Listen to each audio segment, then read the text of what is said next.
Hi, welcome to TOSH Pilates online video library. I'm Sarah, and for the next 5 weeks, we'll be focusing on the 5 basic principles of Pilates. These principles are going to help you fire the right muscles during exercises, and in doing so, working them more efficiently and preventing any injury. So today will be the first video focusing on rib cage placement. We'll do some small exercises just so you kind of get the feeling of it, and then we'll apply that feeling into some movement that maybe you're a little more familiar with. So with that said, let's get going. Go ahead and lie down on your mat.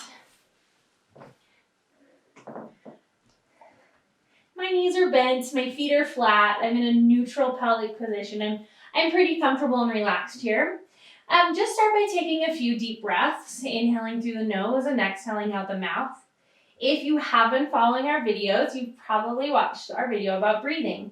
So thinking about our rib cage movement during breathing, inhale, ribs expand to the sides and to the back of the body.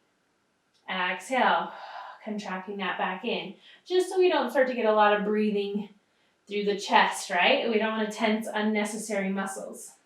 We'll do one more big breath there. Good, okay. So arms are going to come up over your chest.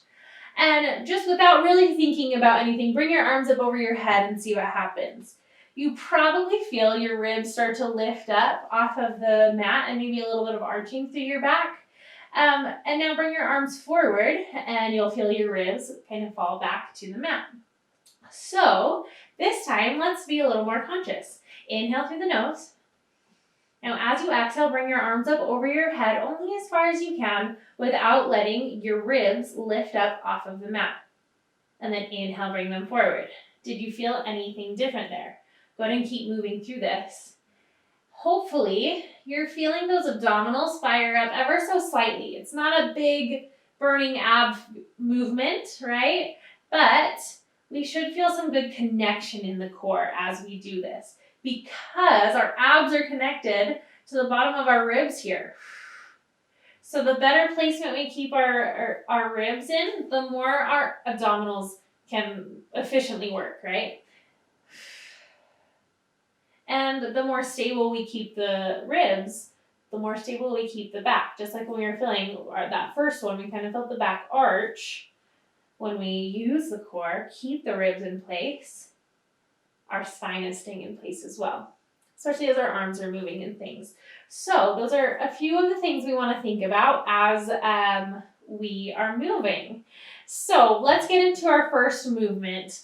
We are going to do neck pull, which is a mat exercise. Maybe you've done it, maybe you haven't. Don't worry, I'll talk you through it. But go ahead and lengthen your legs nice and long.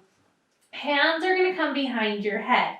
Now, this is the perfect principle for me to focus on with you guys because I am a major rib popper. You probably, or maybe you already see that when I brought my hands behind my head, my ribs lifted a little. It's not going to probably be that major lifting that we did at the beginning, but you might feel just the tiniest lift. I know I do in my body. Maybe you do, maybe you don't. But with that said, we want to keep that good connection. As my arms come up, I'm already kind of connecting through my abdominals to keep my ribs in a good place. Let's take an inhale here. Exhale, chin nods to chest, belly button to spine. We're going to roll ourselves up. Rounding over the legs. Now lengthen through the spine, and this is where I want you to think about your rib cage placement again. Easily, ribs can start to go forward, but if we close the ribs off, it's going to help align that spine a little better. We're nice and tall and long. Now we're just hinging off the hips here, keeping that long feeling, that connected feeling. We're hinging back, and we feel like we can't do it anymore. We round the spine, control ourselves down. Good, now at the bottom, don't let yourself totally relax and ribs pop open. We're still connected. Inhale. Exhale. Rolling up. Rounding over. Roll up the spine one vertebra at a time. If your knees need to bend, that's fine. And I'm connected through my ribs. Nice and long. We hinge back. Now my pelvis moves as I roll, curve the spine, and down. Let's do that one more time. Nice big inhale. And exhale. Rounding. Rolling up the spine. Finding my ribs stacked right over my pelvis so everything's nice and connected. Hinging from there. And then rolling or curving to control and roll down. Good. Okay. So there's one exercise to apply that to. We'll do a few different ones just to feel kind of the different places our ribs might want to go. So go ahead and bend your knees again. Feet are flat. Let's have them about hip width apart and they're parallel. We're going to do some bridging. So let's take a nice big inhale through the nose. Exhale, we're going to use the core to start to pull the hips under, then squeeze the glutes. Roll up through the spine into your bridge. And then rolling down. All right. So you're probably like, what are we thinking about our ribs here? And I'll show you on this one. We'll roll up, and I want you to press into your highest bridge you can. Typically, when we say that, or when we do that, we want to lift the ribs up as well. We feel like, okay, if I lift my ribs, my hips will probably lift too, which is totally not the case. I'm actually feeling a lot of tension in my neck, more tension in my back. So if I think about my ribs closing off, finding that good rib cage placement again, that totally takes some tension out of my back and more into my glutes. Let's inhale here, exhale, roll down one vertebra at a time.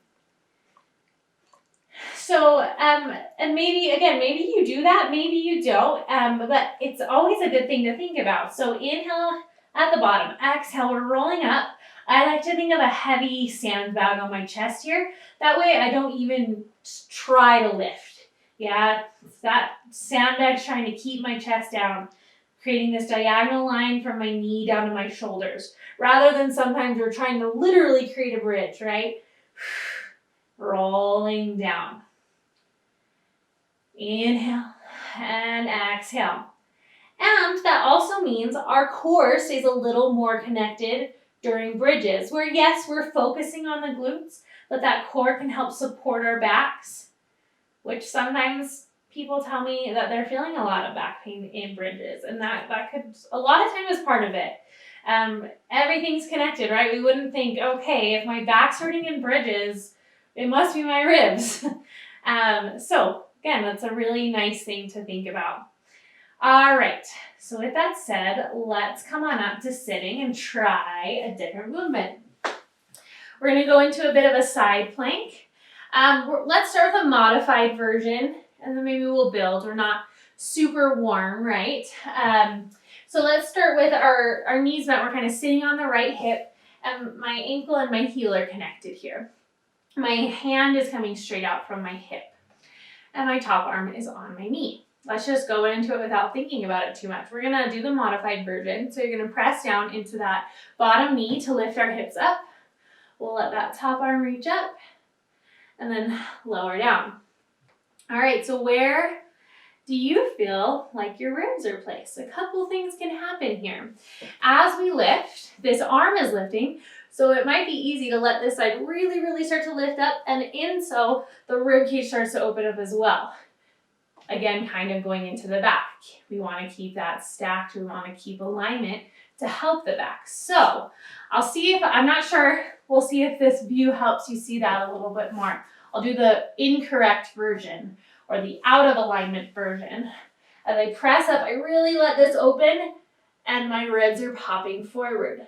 Hopefully you can see that. And then I lower down. Now, if I'm staying connected through my ribs, I think of them knitting together in front. I'm feeling my obliques a lot more and my back a lot less. I'll come to facing you again. So maybe even before your move, exhale, core, then lift up so you know you're nice and connected. You might feel a little bit of lift here, but we don't want it to be too much. Let's try a full version if you choose. So this time we'll press into that top foot. The bottom foot's gonna sneak behind. So inhale to prepare, exhale. Don't lift, close the ribs. Bending down. Exhale. Inhale. Good, one more like that.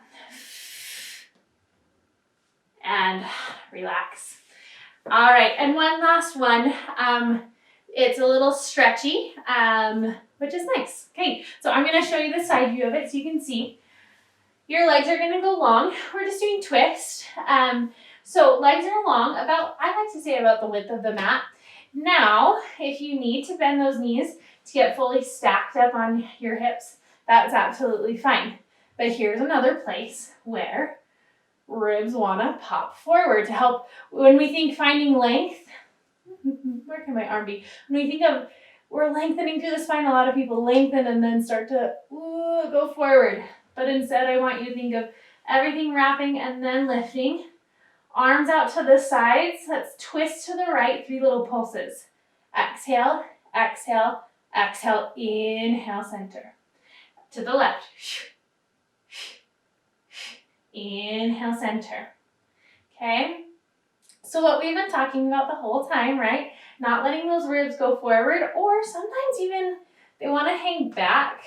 If our low backs are pretty tight and we can't get stacked, you could cross here so you can be fully stacked. But again, watch for that forward movement.